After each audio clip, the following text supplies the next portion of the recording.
네, 주님 우리 가운데 함께 하십니다. 우리 옆에 계신 분에게도 서로 인사하시겠습니다. 주님 우리 안에 함께 하십니다. 주님 우리 안에 함께 하십니다. 네, 오늘도 예배당에서 또 가정과 모인 곳을 예배당 삼아서 주님을 예배하는 모든 종들의 심령과 삶 속에 우리 아버지 하나님께로부터는 은혜와 평강이 항상 넘쳐나시기를 축원합니다. 5월은 가정의 달입니다. 그리고 아마도 어린이날, 또 어버이날, 또 이런 또 스승의 주일 이런 일들이 이렇게 계속 겹쳐지면서 또 이렇게 5월 달을 특별하게 우리가 가정의 달로 또 교회에서도 화목한 가정의 달로 지키고 있습니다. 그만큼 가정이 중요하다라는 것을 모든 사람들이 다 인식하는 것 같습니다. 그런데 특별히 신앙인으로서 우리가 성경을 통해서 우리가 묵상을 해보게 되면 가정에서 참 신앙인의 모습을 가진 분이 정말 참 성숙한 그리스도인이구나 하는 것을 깨닫게 됩니다. 그러니까 남편, 아내, 부모 또 자녀이기 전에 하나님의 종으로서의 아버지 역할, 하나님의 종으로서의 어머니, 그리고 하나님의 종으로서의 남편과 아내, 하나님의 종으로서의 자녀, 그러니까 하나님 앞에서 하나님의 말씀에 순종함으로 가정에서 하나님의 뜻을 이뤄가는 그러한 신앙인으로서 살아가는 성도가 있다면 그분이 바로 정말로 신앙에서 깊은 성숙이 있는 분이라고 우리가 말할 수 있을 것입니다. 바라는 것은 우리 남서울 중앙교회당에 함께 교회로 부름받은 모든 성도님들은 가정에서부터 참 신앙의 사람으로 주어진 역할에 주님의 말씀 앞에 순종하고 우리의 믿음의 가정을 행복과 기쁨이 넘치는 복된 가정으로 만들어가는 은혜가 넘쳐나기를 주님의 이름으로 축복합니다. 저희가 신앙 고백을 공부하면서 오늘은 하늘에 오르사, 예수님이 하늘에 오르사 하나님 보좌 우편에 앉아 계시다라는 신앙 고백에 대해서 함께 말씀을 통해서 그 의미가 어떤 의미인가를 좀 살펴보려고 합니다. 우리가 이제 신앙 고백하면서 예수님이 십자가에 못 박히셨고 또 예수님이 부활하셨다, 이 부분에 대해서는 아주 강조를 많이 하고 또 저희들도 그렇게 이해를 합니다. 그런데 이 사도신경은, 신앙 고백은 그리스도인이라면 정말로 그 많은 내용 중에서 이것만큼은 반드시 바로 알고 고백해야 한다는 내용이 사도신경의 신앙 고백의 내용이기 때문에 오늘 예수님께서 하늘에 오르사 하나님 보좌 우편에 계시다라는 이 신앙 고백이 너무나 중요한 고백이라는 것을 알 수 있게 됩니다. 그래서 오늘은 이 하늘에 오르셔서 예수님이 하나님 보좌 우편에 계시다는 의미가 뭔가 그걸 살펴보는데, 먼저 첫 번째 하늘에 오르신 예수님이라는 의미가 어떤 의미를 가지고 있는지를 먼저 살펴보려고 합니다. 예수님이 이렇게 부활을 하셨습니다. 죽으신 자 가운데서 무덤에 내려가셔서 3일간 무덤에 머물고 계시다가 지옥의 고통을 당하시고 부활을 하십니다. 그리고 나서 예수님이 혹시 이 땅에 얼마나 머물고 계셨는지 혹시 알고 계시나요? 네, 얼마 정도 머물고 계셨죠? 예, 다 아시는 분이 많이 계시네요. 성경 퀴즈 아니니까요. 긴장하시지 않아도 됩니다. 네, 40일 동안 이 땅에 머물고 계시면서 예수님께서 제자들에게 하나님 나라의 일을 가르쳐 주셨어요. 그러니까 하나님 나라가 굉장히 중요한 거죠. 그리고 나서는 예수님께서 오늘 본문의 9절에 보니까 뭐라고 나옵니까? 너희는 복음을 땅끝까지 가서 복음을 전하라. 예루살렘과 온 유대와 사마리아 땅끝까지 복음을 전하라. 이렇게 말씀하신 후에 1절 9절에, 그러니까 항상 말씀은 그냥 띄워주십시오. 이 말씀을 마치시고 나서 그들이 보는 데 올려져 가시는데 구름이 그를 가리어 보이지 않게 하더라 라고 기록을 하고 있습니다. 자, 예수님께서 하나님 그 제자들이 보는 가운데 위로 올려가셨어요. 예. 그래서 하늘로 가셨다라는 것을 우리에게 보여주고 있습니다. 그때 보니까 구름이 가리었다. 그래서 이 하늘로 올라갔다는 이 개념을 잘 이해하기 위해서는 이 구름에 가리었다는 의미를 바로 이해해야 합니다. 우리가 성경의 언어에 보면 이 구름이라는 것이 어떤 의미가 있느냐. 예, 보통은 실제적인 구름도 있지만 이 구름 가운데 가리어 주셨다. 또 예수님께서 구름 타고 오신다. 우리가 그런 고백을 하지 않습니까? 그러니까 어떤 분이 예수님이 손오공이에요? 구름 타고 오시게? 그런데 실제 구름을 타고 오시는 것이라기보다는 출애굽기 13장에 보게 되면 하나님의 임재, 영광을 나타날 때 성경은 이 구름이라는 단어를 표현을 합니다. 그러니까 주님의 하나님의 영광이 나타나고 임재가 강력하게 임할 때 그때 하나님의 그 영광의 구름이 그 안에 가득 찼다라는 표현을 하게 됩니다. 그래서 오늘 예수님께서 올려지면서 구름에 가렸다는 것은 하나님의 임재 가운데서, 영광 가운데서 예수님이 하늘로 가셨다라는 의미를 우리에게 표현해 주고 있는 겁니다. 자, 그래서 예수님이 하늘로 가셨는데 하나님의 임재와 영광 가운데 가셨다. 자, 그런데 이때 이 하늘이라는 곳은 그럼 어떤 곳이냐? 그 하늘은 하나님 아버지가 계신 곳이죠. 그런데 이제 이것도 성경을 우리가 좀 살펴보면 열왕기상 그 8장의 그 27절 말씀을 살펴보면 솔로몬이 성전을 지어놓고 나서 하나님께 기도를 합니다. 그럼 뭐라고 기도하냐면 하늘과 하늘들의 하늘이라도 하나님을 모실 수 없는 곳이다. 이렇게 고백을 해요. 그러니까 솔로몬이 잘 알고 있었던 거예요. 인간이 지은 이 건물, 예배당 안에, 교회당 안에, 그리고 구약의 성전, 아주 정말 아름답게 지은 성전이라 하더라도 하나님을 담기에는, 하나님을 모시기에는 너무나 초라하고 부족한 거예요. 그리고 거기에 담겨질 수 있는 분이 아니세요, 하나님은.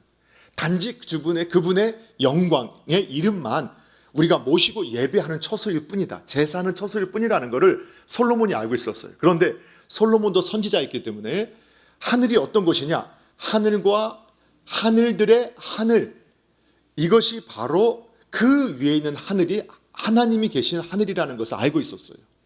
자, 그것을 신약에 와서 사도 바울이 고린도후서 12장의 2절에 보게 되면 자신이 신앙 간증을 하는데 내가 셋째 하늘까지 올라갔다라고 고백하고 있습니다. 그래서 우리가 그 삼층천이라고 하는데, 그러니까 성경을 맡아서 전달했던 이 이스라엘 사람들의 의식 구조에는 이 천국, 하늘은 어떤 그게 되어 있느냐? 우리가 속해 있는 공중이 첫 번째 하늘이고 은하계, 우주가 두 번째 하늘이고 그 너머에 하나님이 계시는, 하나님의 보좌가 있는 그 하늘이 있다라고 생각을 했던 겁니다. 자, 그런데 정말 우주를 넘어가면 하나님의 보좌, 하늘이 있을까요? 그것도 아무도 모르는 겁니다. 그런데 성경에 말씀하는 거 보면은 하나님 나라는, 예수님께서 친히 말씀하시면서 하나님 나라는 여기 있다 저기 있다 말할 수 있다고 했습니까? 없다고 했습니까? 없다고 했습니다. 그러니까 어느 곳에서나 하나님 나라는 임재할 수 있다. 그게 우리의 마음속에 하나님의 통치가 있는 곳이면 모두가 하나님 나라다. 그러니까 상징적으로 예수님은 위로 올라가셨지만 예수님께서 정말 어느 하늘로 가셨는지 눈에 보이지 않아요. 그래서 그분이 머무시는 분명한 장소가 있어요. 장소가 있지만, 그 하늘이 있지만 그 하늘은 우리가 생각하는 이 3차원적인 세계에서는 볼 수 없는 하늘이라는 거예요.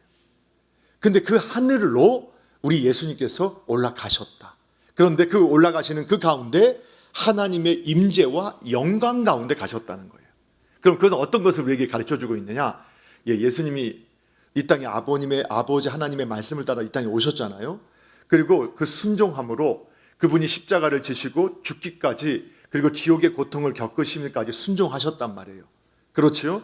그런데 그 모든 고통을 겪으시면서도 아버지의 뜻을 완전히 완성하셨다라는 것을 보여주는 사건이 이 승천의 사건이라는 거예요. 네, 이해가 되시나요?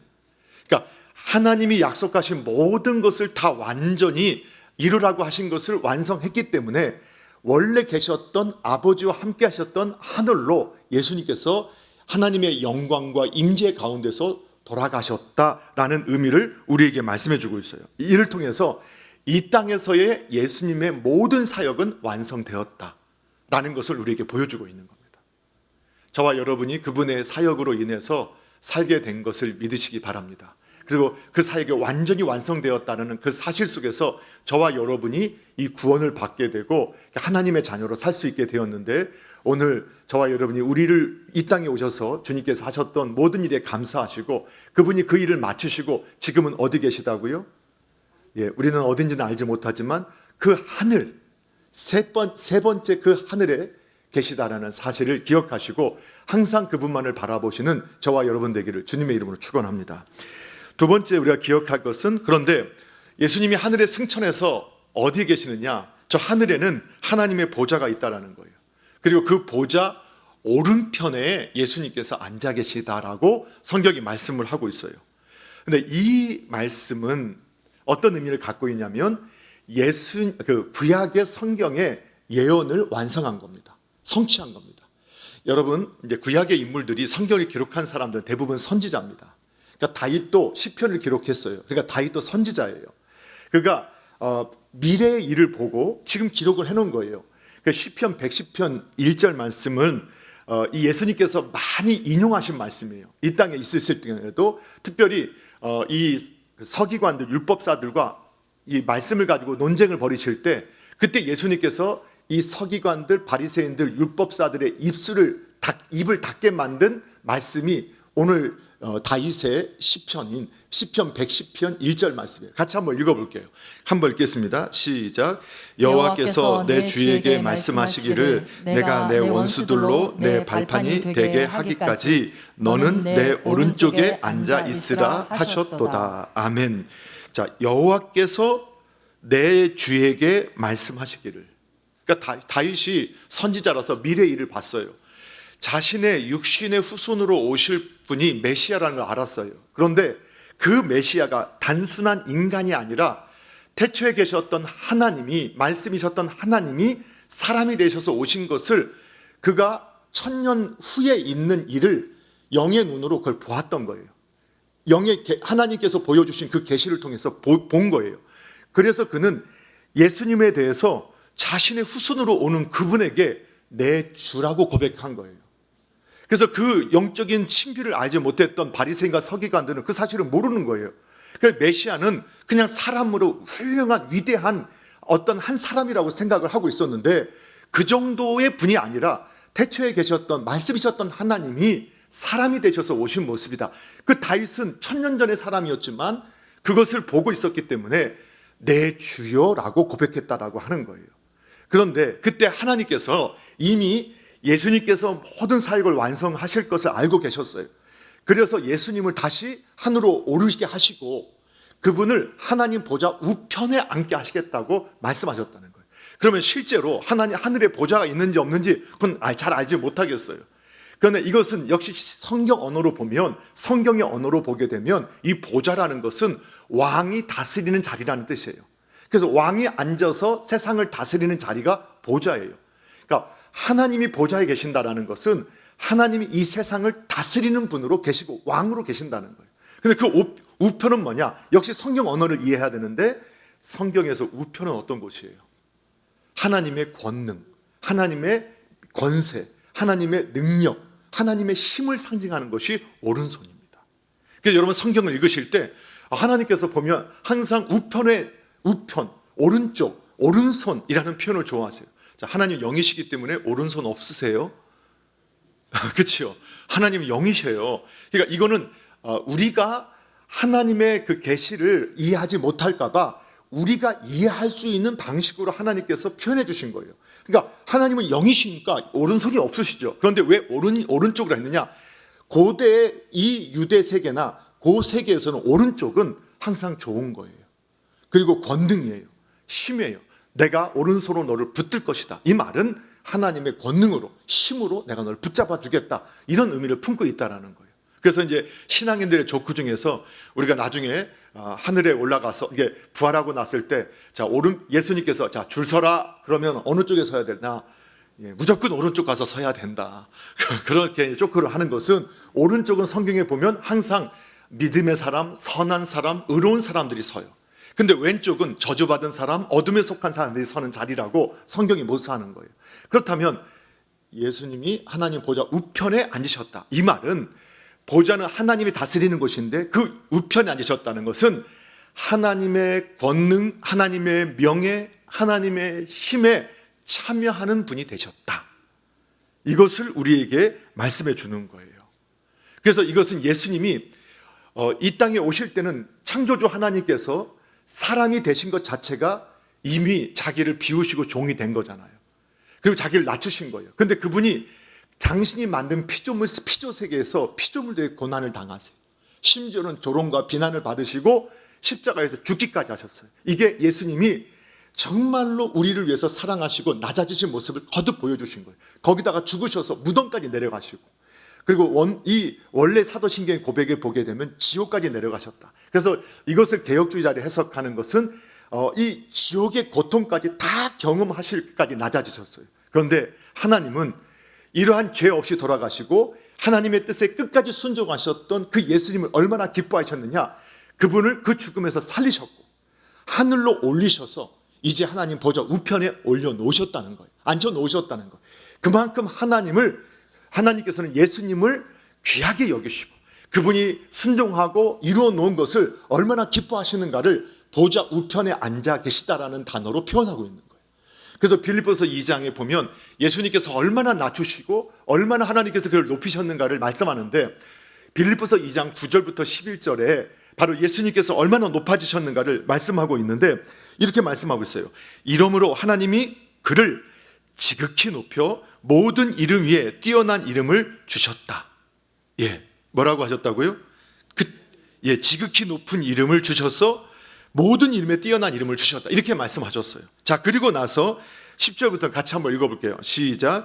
하늘에 있는 자들과 땅에 있는 자들과 땅 아래에 있는 자들로 모든 무릎을 예수의 이름에 꿇게 하시고 모든 입으로 예수 그리스도를 주라 시인하여 하나님 아버지께 영광을 돌리게 하셨느니라. 아멘. 하나님이 예수님을 얼마나 기뻐하셨는지, 그분이 하나님의 뜻에 온전히 순종하고 죽기까지 순종하시고 지옥의 고통까지 당하시는 것을 마다하지 않으셨을 때 얼마나 그분을 기뻐하셨는지 하나님은 그 아들 예수를 지극히 높였다. 아주 높이신 거예요. 그래서 모든 이름 위에 뛰어난 이름을 주셨다. 자, 성경의 언어를 이해해야 됩니다. 이름은 뭐냐? 그 존재 자체를 말해요. 그러니까 모든 이름이라는 것은 세상에 존재하는 모든 것 위에 예수님의 이름, 예수님의 존재를 두셨다는 뜻이에요. 그래서 하나님께서 어디까지 왔느냐? 하늘과 땅과 땅 아래에 있는, 그러니까 모든 피조물, 영적인 존재들까지도 다 그분의 이름 앞에 모두 무릎을 꿇게 했다는 거예요. 그분 이름 앞에 모두 무릎 꿇는 거예요. 그럼 이 땅 가운데서 이게 무슨 의미냐? 이 세상에서 가장 하나님을, 이제 이 땅에서 가장 하나님을 반역하는 게 뭐냐? 예수님의 이름 앞에 무릎 꿇지 않는 거예요. 예수님의 이름 앞에 무릎 꿇지 않는 거. 그리고 예수님을 주라고 고백하지 않는 것. 그래서 하나님은 뭐라고 했느냐?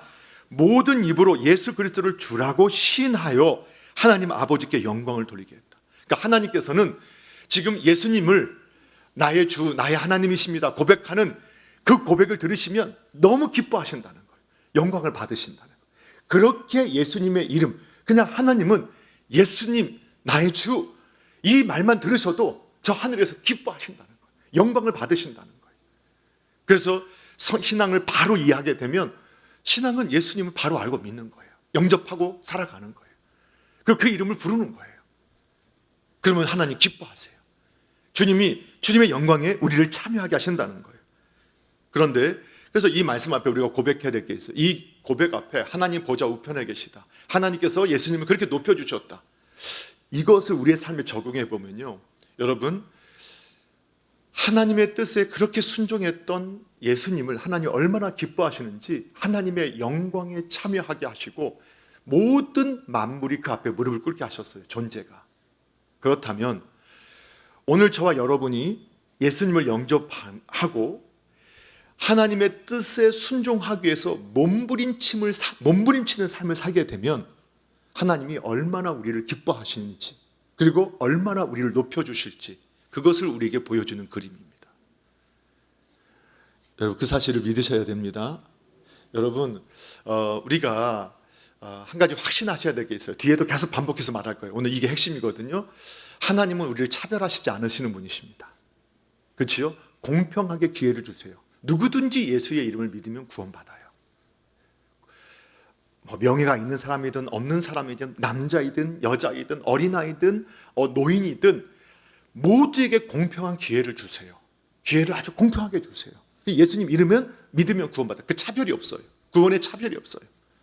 우리에게 복음을 전해주시고 듣고 믿으면 받아들이면 다 그 사람 살아요. 그런데 하나님 나라에 우리가 천국에 갔을 때는 분명히 구별이 있습니다. 구분되어집니다. 어떻게 구분되어지냐? 이 땅에서 예수님을 먼저 믿고 아버지 하나님의 뜻에 따라서 가정에서든 직장에서든 삶의 현장에서든 하나님의 뜻에 순종하기 위해서 노력했던 사람, 또 순교자가 받는 이러한 상과 그냥 교회당만 잠시 와서 예배 드리고 평소에는 하나님과 아무 상관없이 살았던 사람이 받는 상이 달라요. 이게 공평한 거잖아요. 그렇죠? 그래서 오늘 이 예수님을 하나님께서 하나님의 뜻에 온전히 순종했던 예수님을 얼마나 기뻐하셨는가를 보여주면서 저와 여러분이 하나님의 뜻에 따라 이 땅에서 주님이 가신 길을 따라가면 저와 여러분도 예수님이 기뻐하시는 그 영광, 예수님을 기뻐하셨던 하나님의 그 영광에 참여하게 된다는 사실을 믿으시기 바랍니다. 그래서 저와 여러분이 오늘 이 하늘의 보좌에 오르신 예수님을 보면서 그 앞에까지 나아갈 수 있게 되기를 주님의 이름으로 축원합니다. 자, 우리 예수님께서 우리가 하늘에 오르셨다. 이제 그리고 하나님 보좌 우편에 앉아 계셨다는 의미를 살펴봤어요. 그럼 세 번째, 그러면 하나님 보좌 우편에 앉아 계신 예수님은 지금 어떻게 하고 계시는가? 그냥 예수님께서 하나님 보좌 우편에 계속 앉아 계신다. 이 말은 그냥 정말 그 보좌에 계속 앉아서 아무것도 안 하고 그냥 이 세상을 그냥 보고만 계시는 게 아니라는 거예요. 그러니까 어떤 분이 예수님 그냥 그 보좌에서 계속 앉아 계시려면 엉덩이가 많이 아프시겠네. 그래서 아닌가? 그거 하늘에 있는 보좌는 너무 푹신푹신하고 그래서 전혀 피곤하지 않으실까? 그런 걱정하지 마십시오. 예수님이 보좌에 앉아 계신다는 건 정말 앉아 계시다는 게 아니죠. 그분이 저 하늘에서 지금도 우리를 위해서 일하고 계신다는 거예요. 여러분, 예수님께서 이렇게 말씀하셨죠. 내 아버지는 지금도 일하시고 계신다. 아버지가 일하시니 나도 일한다. 이렇게 예수님이 말씀하셨어요. 그러니까 하나님은 이 세상을 창조하시고 우리를 위해서 안식일을 허락해 주셨지만 하나님은 그 창조된 세계가 하나님의 뜻대로 그리고 하나님의 계획대로 운행될 수 있도록 지금도 일하시고 계세요. 그 일을 주님이 하고 계시는데 특별히 주님은 저와 여러분을 위해서 일하고 계세요. 자, 그것을 우리가 살펴봐야 돼요. 그러면 주님이 저 하늘에 올라가셔서 하늘 보좌에서 하고 계신 일이 뭐냐? 크게 두 가지예요. 첫 번째 뭐냐? 그리스도의 일을 지금도 하고 계세요. 자, 그러면 또 이제 다 들었던 말씀이니까 확인할게요. 그리스도라는 의미가 뭐라겠습니까? 기름 부음을 받은 자. 헬라어라겠죠? 히브리어는 뭐라겠어요? 메시아. 그러면 기름 부음 받은 자라는 의미는 하나님의 형상대로 만들어진 우리 인간의 그 타락한 그 형상을 회복하기 위해서 하나님께서 주신 직분이 바로 기름 부어 세운 직분이라겠어요. 그 세 가지 직분이 뭐가 있다겠습니까? 제사장, 선지자, 왕. 맞습니다. 이것이 바로 여러분 다 이제 성경의 이제 전체를 이제 흐름을 보고 계시는 건데 예수님은 이 땅에 오실 때 그래서 예수 그리스도라고 불렀을 때 기름 부음 받은 자라 했을 때 이 땅에서도 예수님은 어떤 사역을 하셨어요? 제사장으로서 왕으로서 선지자로서의 사역을 하셨다. 그걸 다 살펴봤어요. 그런데 지금 하늘 보좌 우편에 앉으셨어도 무슨 일을 하고 계시느냐? 지금도 메시아로서 그리스도의 사역을 감당하시면서 저와 여러분의 대제사장으로서 저와 여러분의 선지자로서 저와 여러분의 이 왕으로서 지금도 그 일을 하고 계시다라는 거예요. 이해가 되시나요? 자, 그러면 그 성경으로 확인해 볼게요. 그래서 지금도 예수님께서는 대제사장이 되셔서 우리를 위해서 지금 기도하고 계세요. 히브리서 7장 25절에 보게 되면 이렇게 말씀하고 있어요. 같이 한번 읽어볼게요. 시작. 그러므로 자기를 힘입어 하나님께 나아가는 자들을 온전히 구원하실 수 있으니 이는 그가 항상 살아계셔서 그들을 위하여 간구하심이라. 아멘. 여러분, 예수님 눈에 안 보이시지요? 하늘로 올라가셨어요. 근데 그분이 항상 살아계셔서 누구를 위해서? 구원받은 저와 여러분을 위해서 지금도 간구하고 계시다. 이거를 중보한다라고 표현해요. 중보하는 기도. 저와 여러분이 정말로 그 주님의 뜻을 따라 또 주님의 인도하심을 받도록 지금도 주님께서는 하나님 보좌 우편에서 바로 옆에서 하나님 아버지께 지금도 간구하고 기도하고 계신다는 거예요. 이것도요, 이미 구약에 대한 성취예요. 우리가 성경을 그래서 참 깊이 알면 이게 모든 것이 다 연결되어지고 구약의 예수님의 사역을 보여주는 거라는 것을 깨닫게 되는 것이, 구약의 대제사장은요, 반드시 그 정복을 입으면 그 앞에 흉패를 달게 했습니다. 흉패를 달게 했어요. 흉패를 달면 그 흉패는 12보석이 박혀 있었는데 그 12보석에는 이스라엘 12지파의 이름이 기록되어져 있었습니다. 그래서 이 대제사장은 이스라엘 전체를 대표하고 그리고 항상 가슴에 이스라엘 전체를 품고 하나님께 나아가서 기도하는 사명을 가지고 있었습니다. 그런데 예수님께서 지금 하늘에서 뭐 하고 계시다겠어요? 대제사장이 되셔서 저와 여러분을 마음에 다, 저와 여러분 이름 하나하나를 다 가슴에 품고 저와 여러분을 위해서 지금도 기도하고 계신다는 거예요. 그래서 성경은 뭐라고 말씀해요? 누가 그 하나님이 우리를 위하시면 누가 우리를 대적하겠느냐? 예, 하나님의 사랑이 끊을 수 없다는 거예요. 자, 거기서 멈추지 않아요. 그래서 구약의 대제사장의 그 모습은 지금 하늘의 보좌에 우편에 앉아 계신 예수님이 대제사장으로서 하실 일을 예표로 보여주셨던 것이고 지금도 그분이 일하시고 있기 때문에 저와 여러분이 이 자리에 있을 수 있는 거예요. 그러니까 나중에 더 깊은 영의 생애를 깨달으면 여기까지 올 수 있었던 게 내 실력이 아니구나. 정말 그분의 은혜였구나.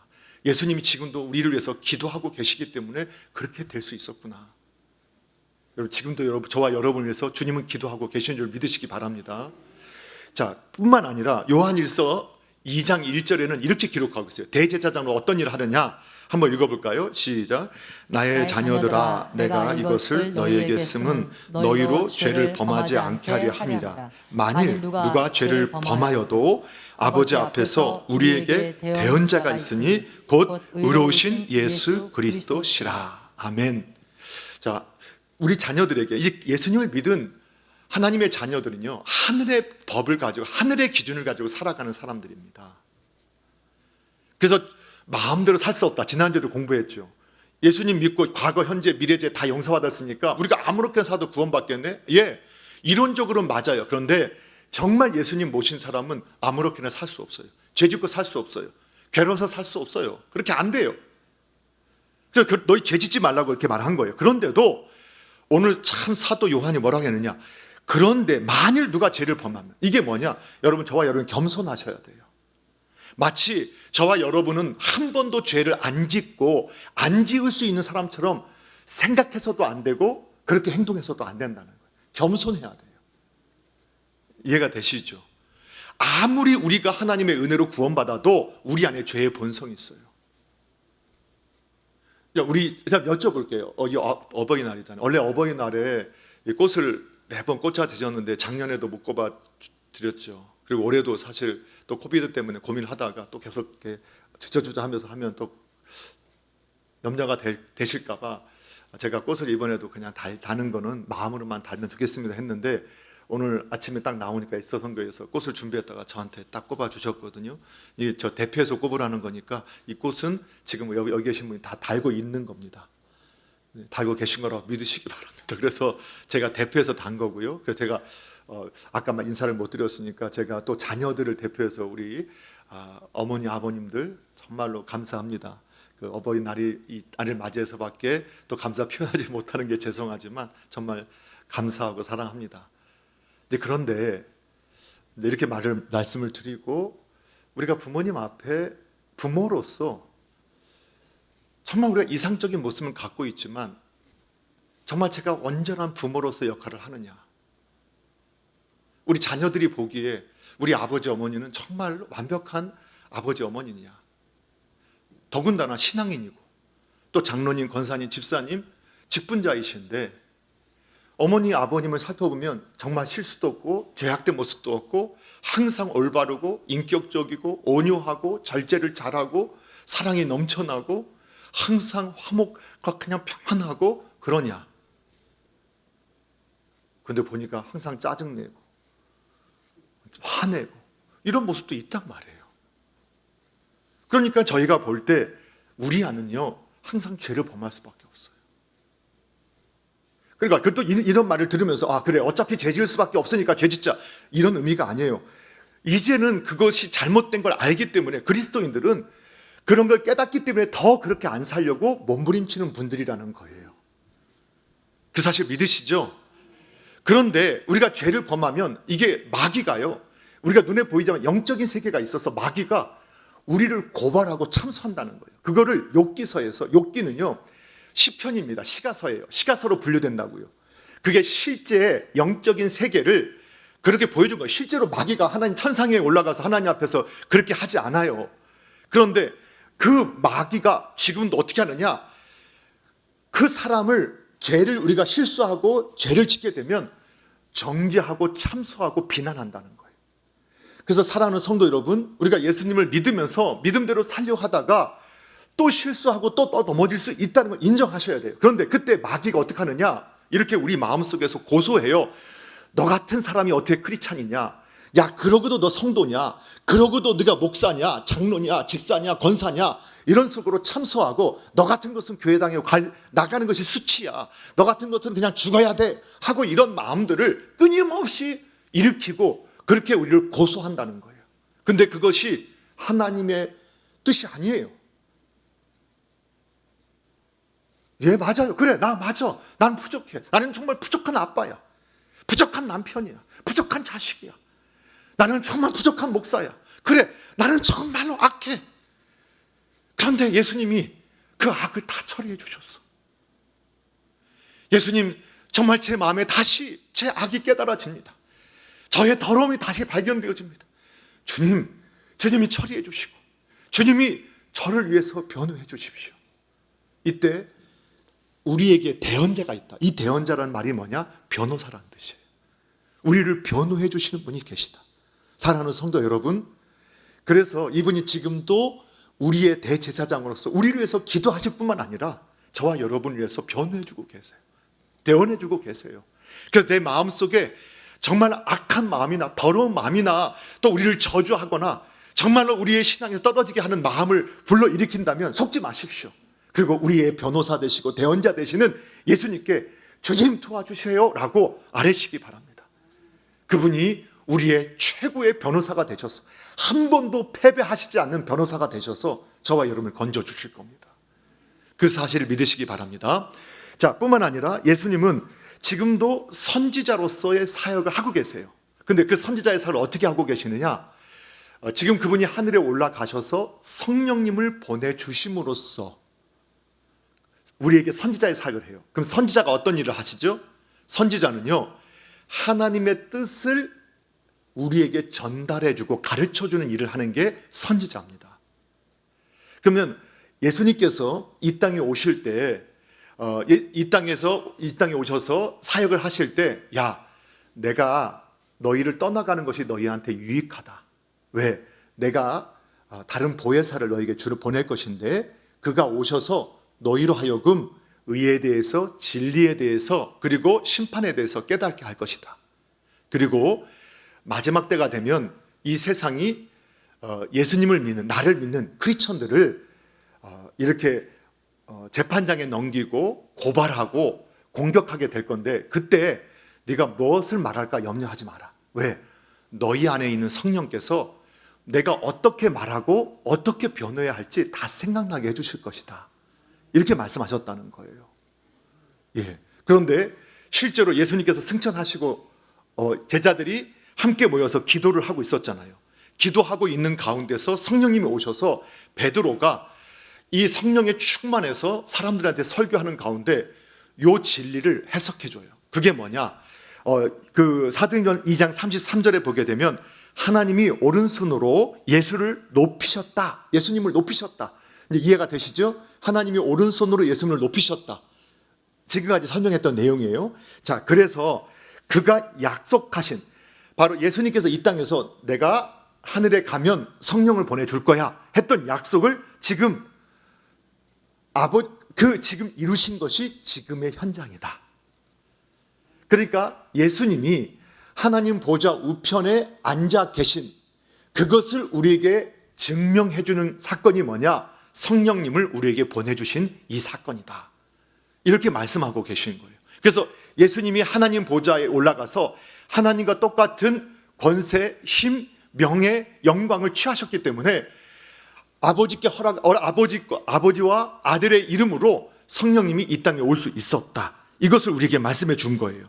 자, 그래서 이제는 저와 여러분 안에 성령님이 계시고 그 성령님이 어떤 일을 하시느냐? 요한복음 14장 26절 말씀 같이 한번 읽어보도록 하겠습니다. 시작. 보혜사 곧 아버지께서 내 이름으로 보내실 성령 그가 너희에게 모든 것을 가르치고 내가 너희에게 말한 모든 것을 생각나게 하리라. 아멘. 예, 성령이 무슨 일 하신다는 거예요? 여러분, 그래서요 그냥 깨달아져요. 어느 순간 우리가 신앙으로 믿음으로 살고자 하는 사람은요 말씀이 어느 날 정말 열어져요. 내가 복음을 전하고 어떤 위기의 순간에 복음을 전하고 또 복음대로 살려고 몸부림칠 때 어떤 문제가 부닥칠 때 아주 영적인 깨달음을 하나님께 주시고 인도하세요. 그렇게 살고자 하는 분들은 그런 경험을 반드시 하게 되어 있어요. 그리고 우리가 보통 성령에 충만하다, 아주 깊은 기도를 하게 됐다, 하나님과 깊은 교제가 있다, 그때는요 그냥 눈에 보이는 이러한 그 현상을 보면서도 영의 깊은 세계를 깨달아요. 예를 들면 그냥 수건이죠. 물수건이에요. 그냥 물 닦고 하는 거예요. 그런데 어느 날 정말 영이 딱 열어지면서 어떤 깨달음을 받냐? 야, 저 수건이 저 땀을 닦아주고 더러움을 씻어주는 것처럼 주님이 나의 더러움을 다 씻어주셨는데 나도 누군가의 그 땀을 닦아주고 누군가의 그 더러움을 씻어줄 수 있는 그런 삶을 살면 좋겠구나. 하나님이 열어주시는 거예요. 똑같은 현상을 보면서 오늘 이렇게 하나님 성령, 누가 그 일을 하시냐? 근데 그 일을 누가 하시느냐? 우리 안에 계신 성령님을 통해서 우리 주님께서 지금도 하신다는 거예요. 그리고 또 한 가지는 지금 제가 이렇게 설교하는 것처럼 교회당에 목사와 교사들을 세우시고 그들에게 말씀을 깨닫게 하시고 말씀을 전하게 하시는데 지금 저와 여러분이 보니까 3분의 1은 주무시잖아요. 그러면 이렇게 말씀을 들을 거, 이거 듣는 거야, 안 듣는 거야 이렇게 하잖아요. 그런데 그 듣는 말씀들이 다 스쳐 지나가는 것 같아도 그냥 다 지나가는 것 같아도 그 필요한 순간이 되면 우리 안에 계신 성령님께서 어떻게 하시겠다는 거예요. 깨닫게 하시는 거예요. 그래서 스피커는, 그래서 교사는, 그래서 목회자는 그냥 막대기예요. 그리고 막대기로서 그냥 끊임없이 물 주는 거예요.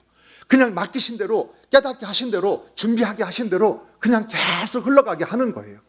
그러면 오늘 다가 아니라도 어떤 분은 지금 이 자리에서 깨닫게 하시는 분도 있고 깨달음을 받는 분도 있고 어떤 분은 그냥 지나쳐가는 분도 있고 어떤 분은 하나도 안 들은 것 같은 것도 있어요. 그러나 때가 되면 누가 일하신다고요? 성령님을 통해서 우리 주님께서 깨닫게 하세요. 가르쳐 주세요. 지금도 예수님은 선지자로서 일하고 계세요. 자, 또한 예수님은 왕으로서 지금 일하고 계시죠. 하늘에서도 어떻게 일하고 계시냐? 왕으로 계세요. 자, 마태복음 25장 31절에 보니까 뭐라고 나오느냐? 한번 보여주세요. 인자가 자기 영광으로 모든 천사와 함께 올 때에 자기 영광의 보좌에 앉으리니. 예수님께서 이미 통치자로서 이 땅에 다시 이미 통치자로 하늘에 계실 뿐만 아니라 그리고 이 마지막 때에 그 다음 주에 이 부분을 좀 살펴볼 겁니다. 마지막 때에 완전한 통치권을 가지고 통치자로서 이 땅에 예수님이 임하세요. 자, 그런데 이분이 이 세상을 어떻게 다스리시느냐? 앞서 살펴봤었는데 히브리서 1장 8절에 이렇게 나와 있어요. 이 부분 읽어볼게요. 시작. 아들에 관하여는 하나님이요 주의 보좌는 영영하며 주의 나라의 규는 공평한 규이니이다. 아멘. 아들에 관해서 하나님께서 말씀하시기를 주의 보좌, 그 아들의 보좌, 그 성도들에게 말씀해 주기를 주의 보좌는 영원하다.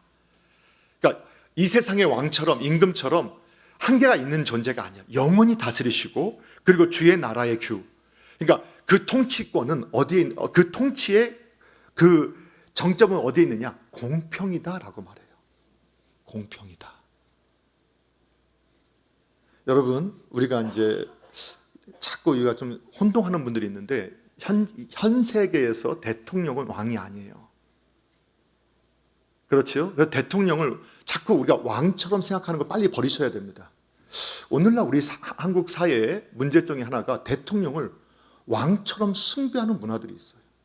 전임 대통령들도 그랬었고 지금도 그런 것 같아요. 그리고 그래서 고대의 왕은 법을 초월해 있었죠. 사실 헌법이 있어도 왕은 법 위에 있는 존재였어요. 그 부끄러움이 없었어요. 지나가다가 남이 안 해도 내가 마음에 들면 취해도 그거를 부끄럽게 여기지 않았어요.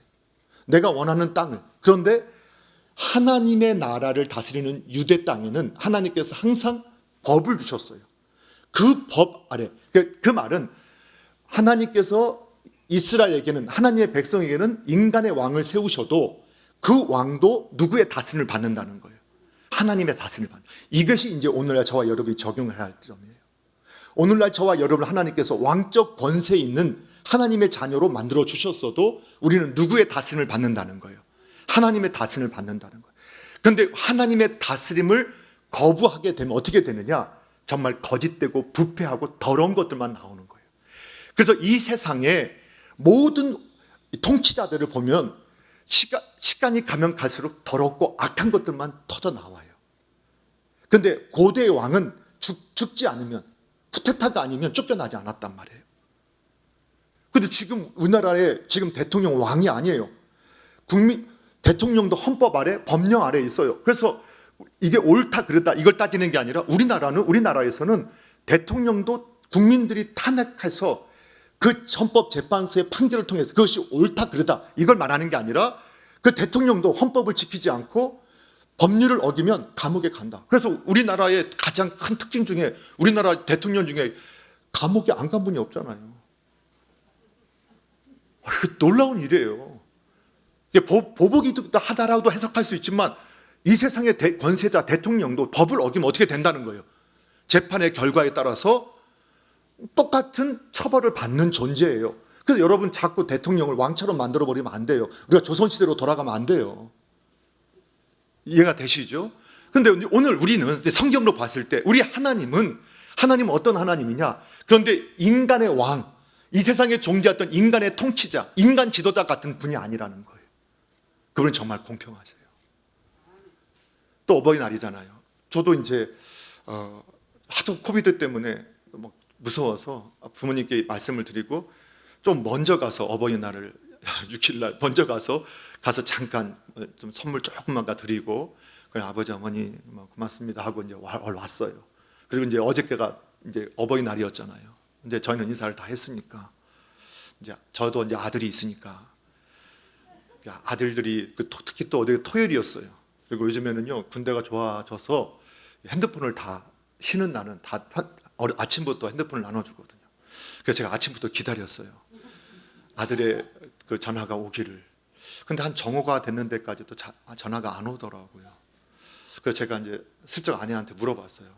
여보 혹시 당신 전화 왔어? 그러니까 안 왔대요. 그랬더니 마음이 좀 편안해지더라고요. 나한테만 안 한 게 아니라 아내한테도 안 했구나.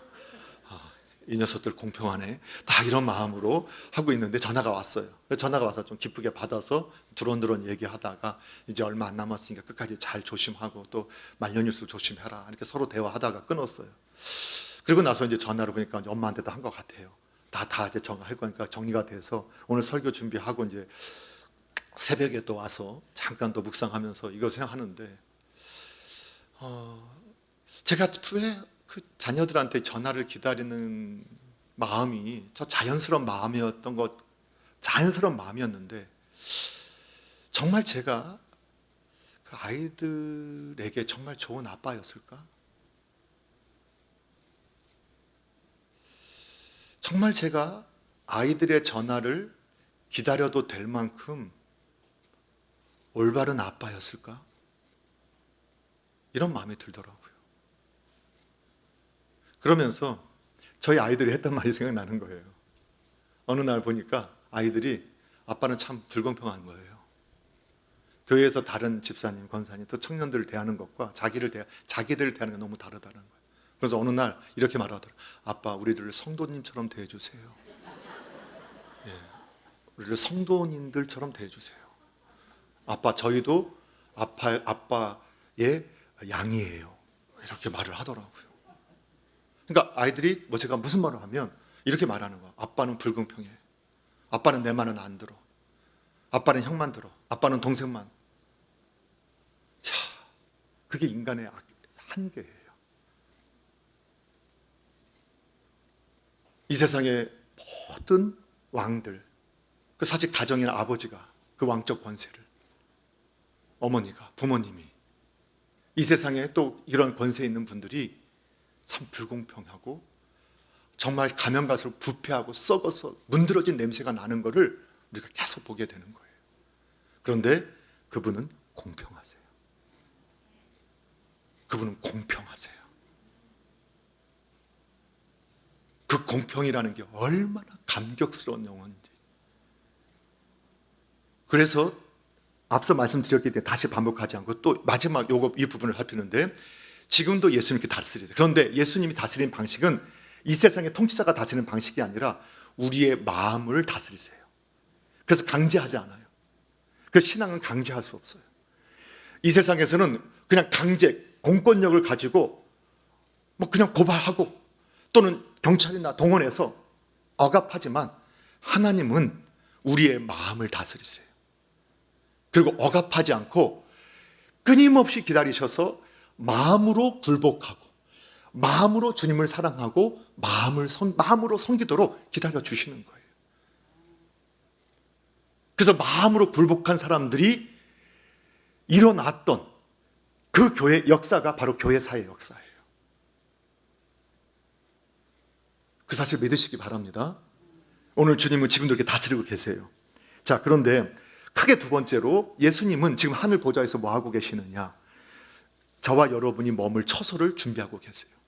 이거 성경의 가르침인데요. 요한복음 14장 2절 3절 같이 한번 읽어보겠습니다. 함께 읽겠습니다. 시작. 내 아버지 집에 거할 것이 많도다. 그렇지 않으면 너희에게 일렀으리라. 내가 너희를 위하여 거처를 예비하러 가노니, 가서 너희를 위하여 거처를 예비하면 내가 다시 와서 너희를 내게로 영접하여 나 있는 곳에 너희도 있게 하리라. 아멘. 예. 예수님께서 하늘로 가셨어요. 그리고 하늘 보좌 우편에서 지금 뭐 하고 계시느냐? 아버지 집에는, 이미 하늘에는 거할 곳이 많아요. 근데 그 거할 곳을 지금 하나님께서 예비한다는 거예요. 우리가 들어와서 살 수 있게끔, 우리가 이 땅에서 하나님의 나라와 영광 위에 살아갔던 그 모습을 주님 다 알고 계셔서 그냥 하신다는 거예요. 그런데 이거 사실 그것은 어떤 식으로 보상되어질지는 아무도 몰라요. 그런데 저와 여러분이 너무 세속적이라서 이렇게 이해를 하면, 저도 그래서 이렇게 설명을 드리면 금방 이해돼요. 예를 들면 우리 앞에 계신 우리 장로님, 권사님, 집사님들을 예수님이 이제 훗날 맞이하시기 위해서 어떻게 하느냐? 집을 막 꾸며주고 있는 거예요. 거할 장소를 꾸며주는 거예요. 그런데 거기에다가 벽지를 발라주는데 실크 벽지를 발라주고, 그 다음에 냉장고를 준비하는데 금 냉장고를 준비해주고, 그 다음에 핸드폰 필요 없겠죠. 거기는 하여튼 뭐 이런 것들을 만들어 주신 거예요. 그런데 어떤 집을 가보니까 거기는 그냥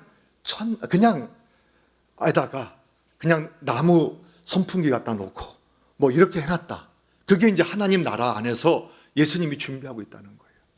자, 그래서 제가 다시 말씀드릴게요. 하나님 구원에 대해서 차별하지 않으세요. 모두에게 동일한 기회를 주세요. 그런데 하나님은 공평하신 하나님이고, 우리를 위해서 처소를 준비하실 때 성경은 창세기부터 계시록까지 하나님을 바로 알고 그분을 일찍 믿고 그분을 위해서 충성하고 예수님처럼 헌신하고 끝까지 순종하기 위해서 몸부림친 순교자와 지금 교회당만 왔다 갔다 하는 그 교회와 똑같이 하나님 처리하지 않으신다는 거예요. 여러분 그 공평의 하나님을 믿으셔야 됩니다. 이것이 우리 성도의 또 소망입니다. 오늘날 많은 교회에서 이 땅에서 사는 것이 너무 여유롭고 풍요롭다 보니까 하늘에서 하나님께서 우리에게 똑같이 대해줄 거다. 예, 맞습니다. 저와 여러분 인격적으로 존중하고 똑같은 구원을 베풀어 주시지만, 그러나 하나님은 공평한 하나님이시기 때문에 저와 여러분이 주의 뜻에 순복하기 위해서 가정에서, 직장에서, 사업장에서, 교회당에서 아버지의 말씀을 이루기 위해서 몸부림쳤던 사람과 적당하게 타협했던 사람과 같은 것을 누리지 않게 하시는 것이 하나님의 공평인 줄로 믿으시기 바랍니다. 그건 별로 안 좋으신가요? 예. 저와 여러분이 이 땅에서도 하나님의 나라를 경험하시고 또 저 천국에 가서 정말 하나님이 얼마나 의로우시고 사랑이 넘치시고 공평하신 분이신가를 마음껏 누리는 복의 삶이 되기를 주님의 이름으로 축복합니다. 기도하겠습니다. 하나님 아버지 감사합니다. 주님께서 우리에게 귀한 은혜 허락하여 주셔서 아버지 놀랍도록 크신 은혜 베풀어 주신 것 참으로 감사드립니다. 오늘 하나님께서 아들을 하늘로 올라오게 하여 주시고 그 아들을 하나님 보좌 우편에 앉게 하심으로 오늘 저희들을 위해서 여전히 일하게 하시며 또 저희들을 인도해 가심을 감사드립니다. 우리 남서울중앙교회당의 한 교회로 부름받은 주의 모든 권속들을 붙잡아줘서 항상 주님의 나라와 영광 위에 참여하게 하여 주시고 복의 통로로만 쓰임받을 수 있도록 은혜 내려 주시옵소서. 예수님의 이름으로 기도하옵나이다. 아멘.